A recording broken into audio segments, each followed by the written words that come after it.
A long time ago, in a galaxy far, far away, in a world post-Endgame, Thor gave up his crown in search of yet another purpose, but this time, we were once promised this. Asgardians of the galaxy back together again. So you say, of course, but then you touch the map.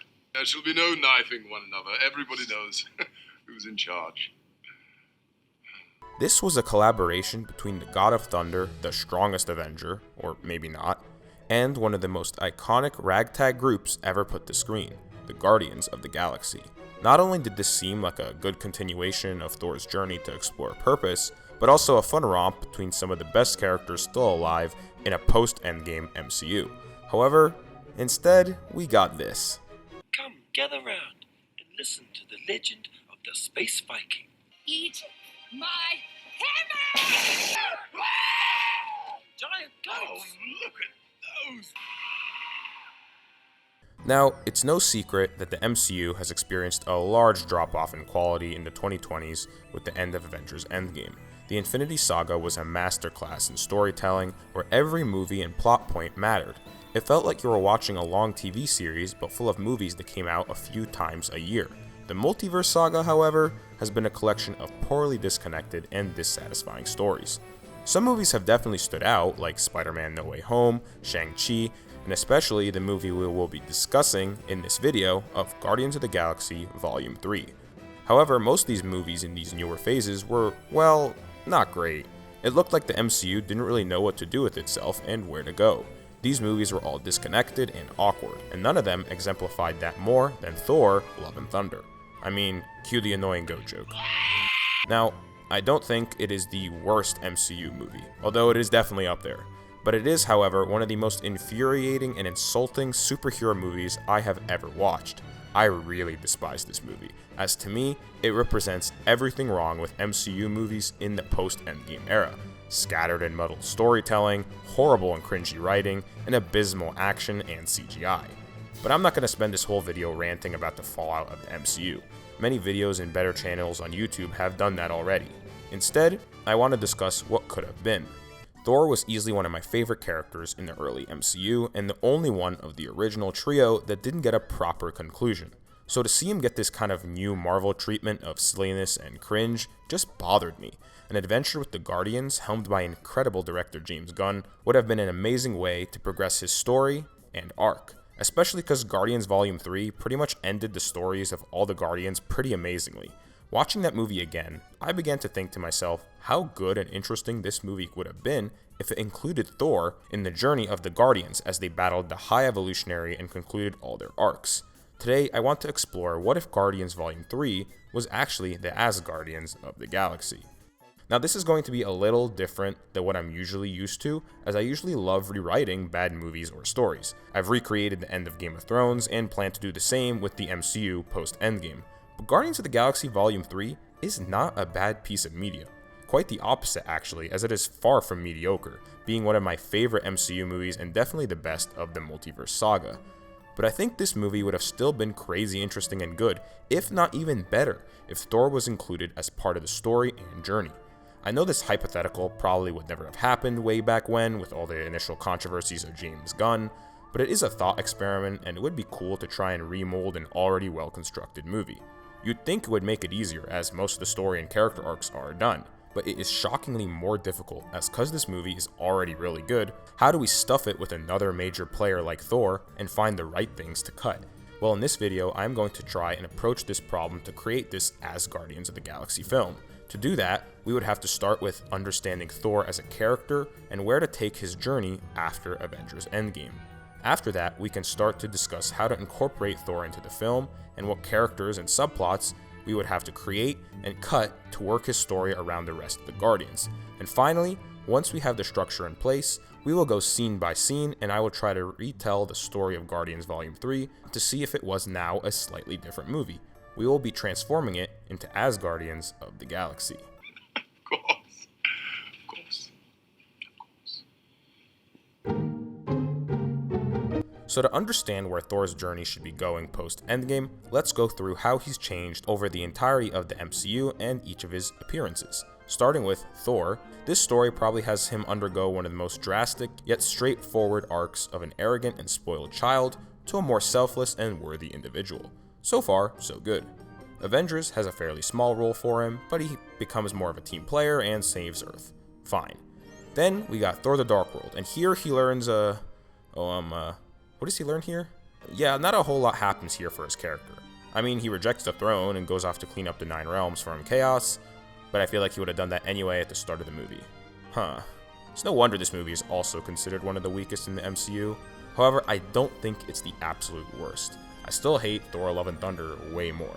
Dark World at least has some cool stuff like the Thor-Loki dynamic as well as Frigga's death, even if nothing really happens from it and it isn't addressed until like 15 movies later in Endgame.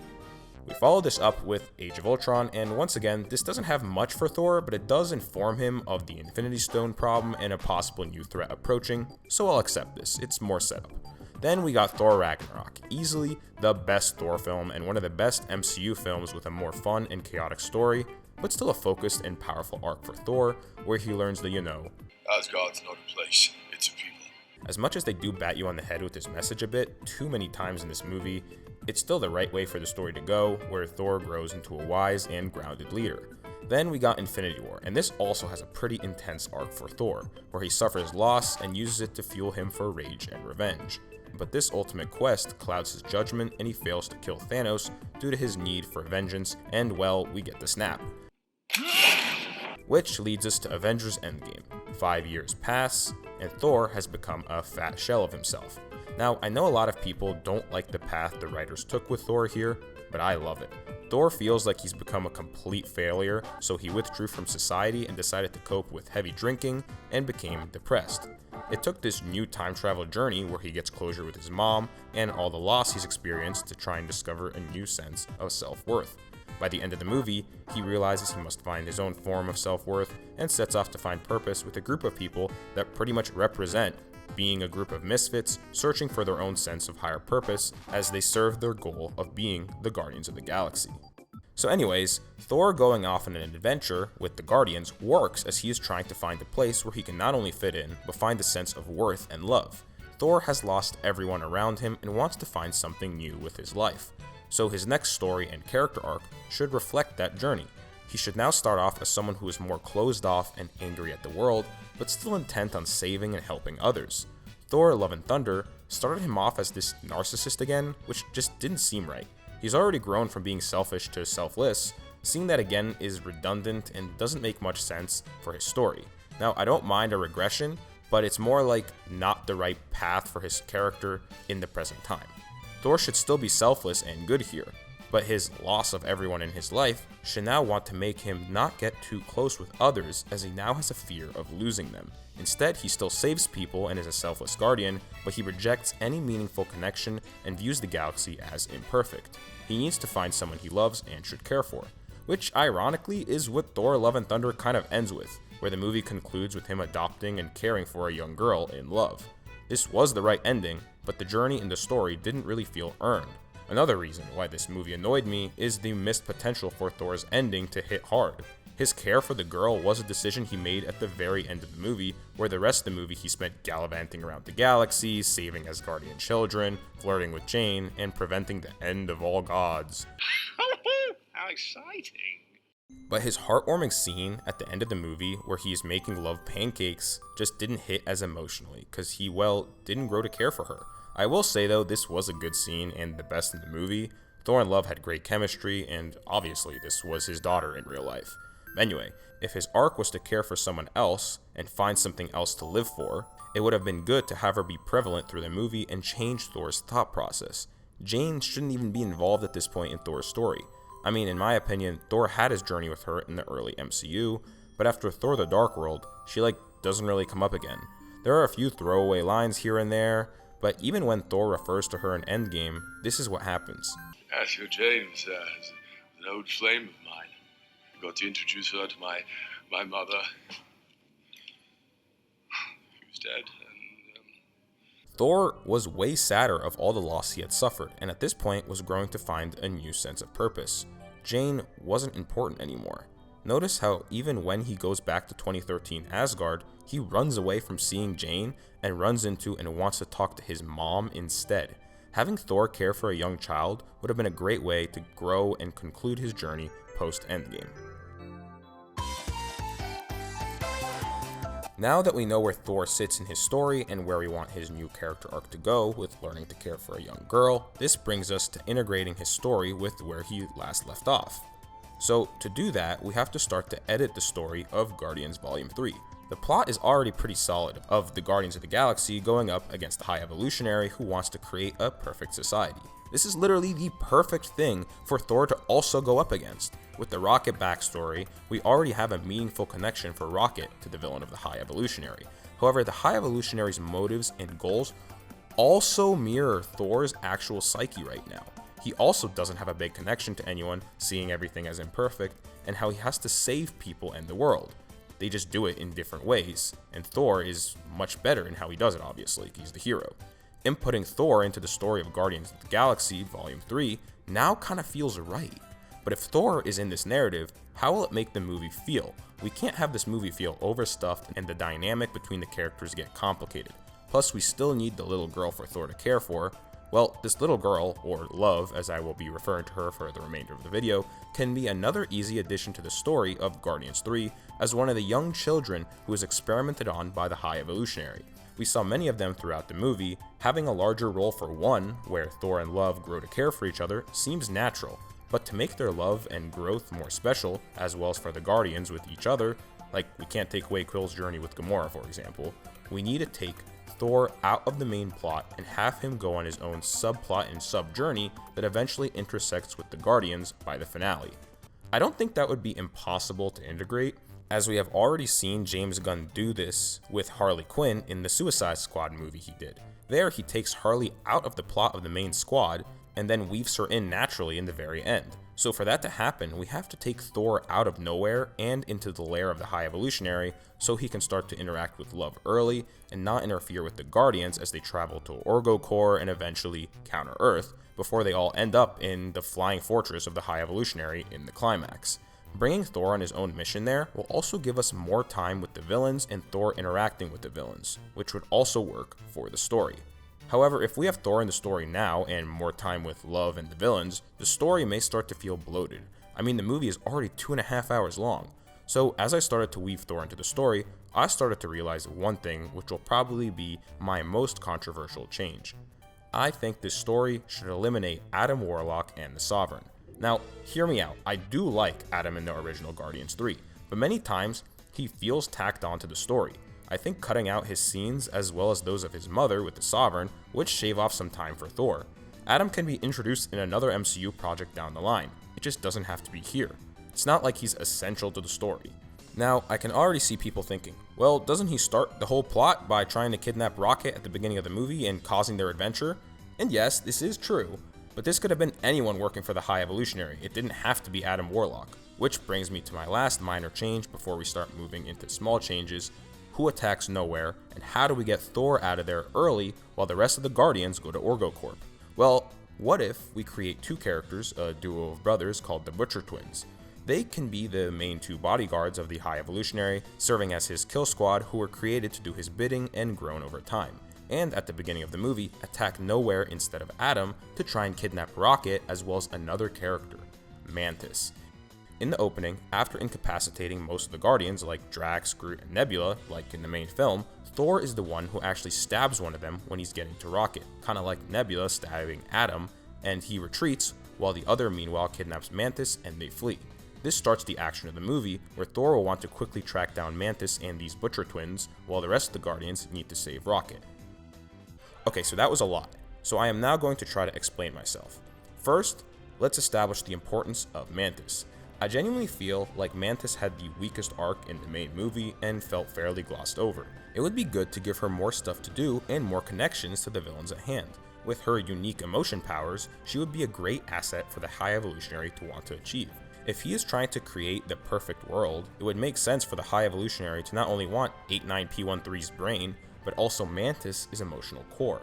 It's also possible High Evolutionary knew who Mantis was due to him and Ego being good friends and her being promised to him at some point down the line, which could also be a good retcon for the original Guardians Volume 2. This could also be an easy way to incorporate Mantis more into the story and give High Evolutionary more motives and connections. As for the Butcher Twins, they could serve as solid secondary antagonists with differing personalities that could still be iconic to the film at hand, while not being major characters. You can think of this similarly done with Jimon Hunsu's character in the first Guardians, you know, this guy. Who? Or even Karl Urban's character in Ragnarok. I used the idea of Butcher, no not that Butcher, after the villain that was actually in the main Thor Love and Thunder movie, Gore the God Butcher, played by Christian Bale. I think two twin-like characters who are villains would be unique to the movie and MCU and can make for fun dynamics as henchmen. Plus, the idea of one really good actor, like Christian Bale here, playing two different characters is a fun trend that has been popping up lately. I mean, anyone who hasn't seen Mickey 17, or especially Sinners, you're missing out. I think I'm going to name them Gore and Gast, but this is obviously not a must. Yes, this is different than the comics, but I don't think it's that crazy to make a change like this, as the MCU is known for doing stuff like that. And finally, the idea of the Butcher Twins attacking Nowhere with the mission to try and capture Rocket and Mantis would make sense as an opening to the movie, just like how Adam did. Now going back to Thor, as this is what the video is mostly about, he would want to jump into action immediately and go after them, while the rest of the Guardians, who are a tight-knit family, want to save Rocket too. However, since the Butcher Twins captured Mantis, the Guardians know this is urgent and decide to split up, like they did in Infinity War. Thor, angry but heroic, will go to follow them along with Groot. We can say because either Mantis is a tracker or because they placed the tracker on one of the twins, it doesn't matter. But it would just at least explain where he knows where to go. So now that Thor is going after Mantis and the Butcher Twins, he tracks them to the High Evolutionary lair, and there we can introduce Love into the mix. We can introduce her as a brainwashed child being taken care of by the High Evolutionary and the Butcher Twins. Obviously, over the course of the movie, Thor and Groot will free Mantis, flee throughout the compound, intersect paths with Love, and take her in, where Thor will grow his bond with her. To make matters more interesting, they eventually have to split up, where Mantis and Groot get back to the ship and send Quill and the rest of the Guardians a message so they can come to their aid, while Thor and Love go off to try and release other children being held captive or something. Eventually, everyone will cross paths at the end and defeat the High Evolutionary, leading for Thor to leave as he grew care for someone like Love and wants to care for her across the galaxy to become a Viking. That gives us a solid structure for what we will execute and make changes in for this new Asgardians of the Galaxy movie. So now let's go scene by scene to make a balanced movie with a cohesive story. In this new Asgardians of the Galaxy, the movie still starts about the same, with Rocket's initial backstory, the hauntingly beautiful song of Creep, and the intro of the Guardians on Nowhere. Quill is still getting shit-faced drunk, meanwhile Thor is more socially drunk, with the people of Nowhere arm wrestling, showing he has been gaining his strength back, but also trying to ignore his problems. Additionally, I think it would be really cool, comic accurate, and also accurate to Norse mythology to keep Thor as a slightly bigger and beefier guy. I'm not saying keeping him like, you know, You look like melted ice cream. but make him beefier, slower, and more of a dad bod for his arc. Plus, it should be happening a few months after Endgame, so I kinda wanna keep him not super in shape. Anyways, we get that opening fight scene where this time the Butcher Twins invade Nowhere, severely injuring Rocket, but before they can take him, Thor stabs one of them and he retreats, while the other Butcher Twin kidnaps Mantis and they take off. We then have the normal call to action scene where the Guardians band together and notice Rocket is dying, and this time Mantis has been taken. Thor and Groot take a ship to go after her, while the rest of the Guardians work to finding his fail-safe key or whatever. We then can continue Rocket's backstory as he meets the rest of Batch 89. Next, we have the introduction of present-day High Evolutionary, where the Butcher Twins arrive with Mantis and she is taken to a lab by some guards. This is normally a scene with Adam Warlock and the Sovereign. High Evolutionary gets all mad, like he does with Adam, and easily overpowers the Butcher Twins with his force powers since they failed to capture Rocket.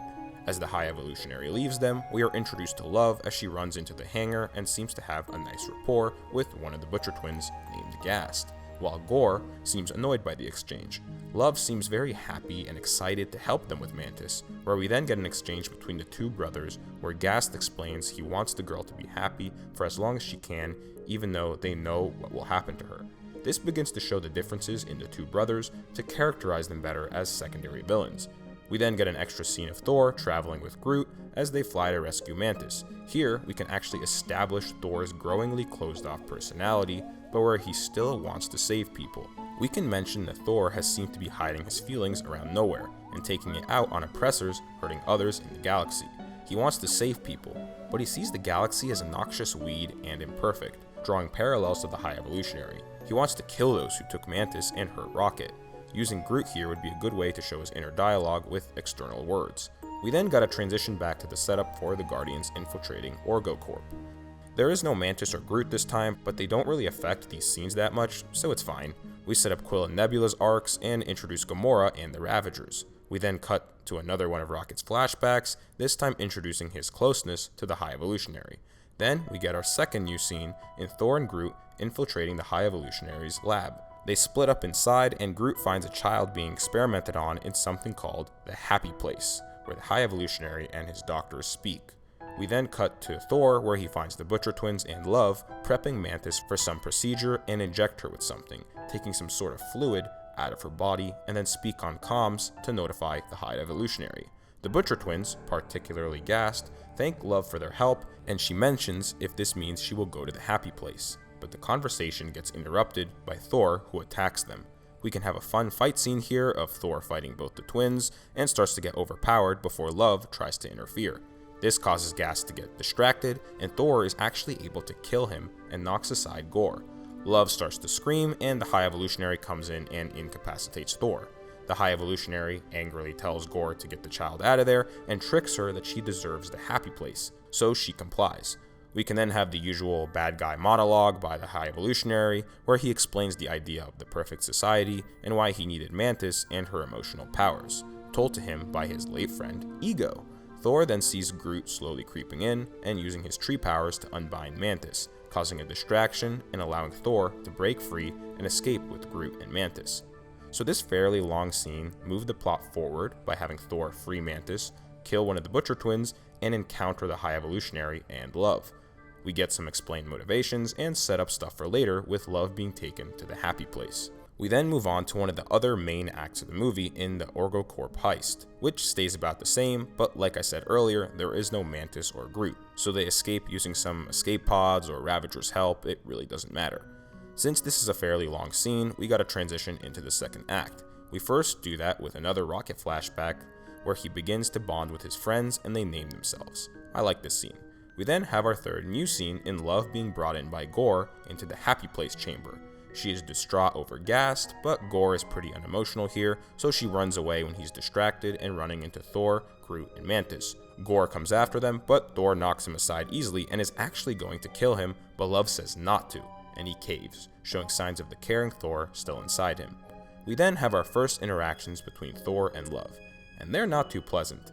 Love is mad at Thor, and they can have a small bickering session, but Mantis and Groot calm her down and mention that the Happy Place was a lie and an experimental death sentence. Mantis tells Love that Thor is a hero and saves people, but she doesn't believe her and says he doesn't act like one. This causes more bickering between them to ensue. They mention that they have to get back to the ship and notify the rest of the Guardians, but Love refuses to leave and that they have to prove to her that this place is a lie. They agree to split up yet again, where Mantis and Groot will go back to the ship, while Mantis tells Thor to prove to the girl and himself to the truth of everything. This sets up some time alone between Thor and Love, which is essential for Thor's arc. I cannot stress that enough. We get a lot of good character exchanging motivations here. Thor is skeptical of Love and hesitant on helping her, as he also killed one of the Butcher Twins she bonded with, while Mantis has her own subplot of losing her emotional powers and feelings. We then transition back to Quill and the rest of the Guardians, where they learn about Rocket's kill switch and have to find the High Evolutionary. This time, they get a message from Mantis and Groot about the High Evolutionary's location being on Counter Earth, which is a good way for them to know where to go next, because it always kind of felt random to me that Gamora knew about all this, and they knew where his exact hideout was. Just felt weird. We still get that argument between Quill, Gamora, and Nebula, but there's no lily pad scene this time since there is no Mantis here. Instead, we can use this time to have a talk between Nebula and Drax as they explore their purposes and feel Quill's anger and loss of purpose.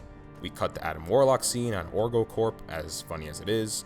I said show him we mean business, not to disintegrate him. What more business could we have shown him? But now he's of no use to us. Well, let's just question the man's friend. Friend? You think that's a friend? We finally move to Rocket's fourth flashback, where he helps the High Evolutionary, but that Rocket won't be going to the New World. We then cut back to Thor and Love, where they bicker in the hallways and capture and force one of the doctors to speak some truth, which can be a good bonding moment for them and parallel with Rocket. Then we can have the Guardians arriving on Counter-Earth and get treated by the citizens the same way. But this time Mantis and Groot stop the violence instead of Groot going all kaiju. This brings back all the Guardians together, besides Thor. Next, we need to re-establish the villains. So we can add in a new scene of High Evolutionary and Gore talking, where High Evolutionary is mad at Gore for losing Love, and they go to a cage with a variety of similar children, which are all mad at Gore. High Evolutionary here manipulates all of them to stab and hurt Gore as his punishment, and build trust with the children, showing his evil and barbaric and twisted methods. Meanwhile, the Guardians don't have to receive help from Counter-Earth residents, since Mantis and Groot were just at the lab, so we can just cut another scene. As much as I adore Quill drawing a funny bad photo though. Gamora stays on the ship and learns about Quill's past, like before, while Quill, Groot, and Nebula go to the High Evolutionary lair, and Drax and Mantis go after them, as per usual. We then have our last Rocket flashback of his escape and Friends' death, all which leads to a bunch of cross-cutting scenes of Quill and Groot arriving to speak to the High Evolutionary, while Thor and Love arrive to find the children in cages, but end up being surrounded by Gore and the brainwashed kids with knives. Love tells Thor that these kids are not thinking clearly and don't deserve to be hurt, which sets up a fantastic exchange and dilemma for Thor to deal with. After the High Evolutionary's failure of a monologue to Quill, the High Evolutionary gets a message from Gore about Thor's arrival, so he decides to leave Quill and Groot and bomb Counter-Earth. Gamora defends Rocket with no interference from Adam Warlock this time around, which also kind of gives her kind of a power moment. Nebula, Drax, and Mantis get onto the Flying Fortress as before. We have Quill and Groot's, face-off, and we have Thor's fight against Gore and the kids. This makes for an interesting fight scene where Thor has to fight, but not hurt anyone. Thor can be stabbed many times, but eventually overpowers Gore right when the High Evolutionary and various guards show up. Thor and Love hold Gore hostage against the High Evolutionary, but he doesn't care and tells his guards to fire their weapons. In slow motion, an explosion is sent their way, and Thor protects Love by covering her.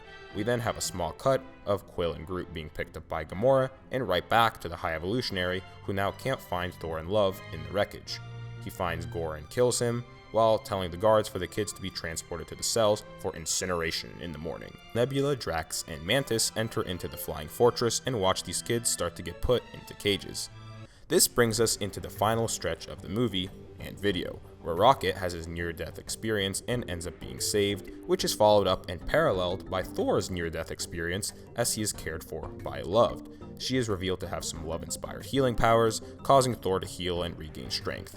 Is this a bit of a Deus Ex Machina scene?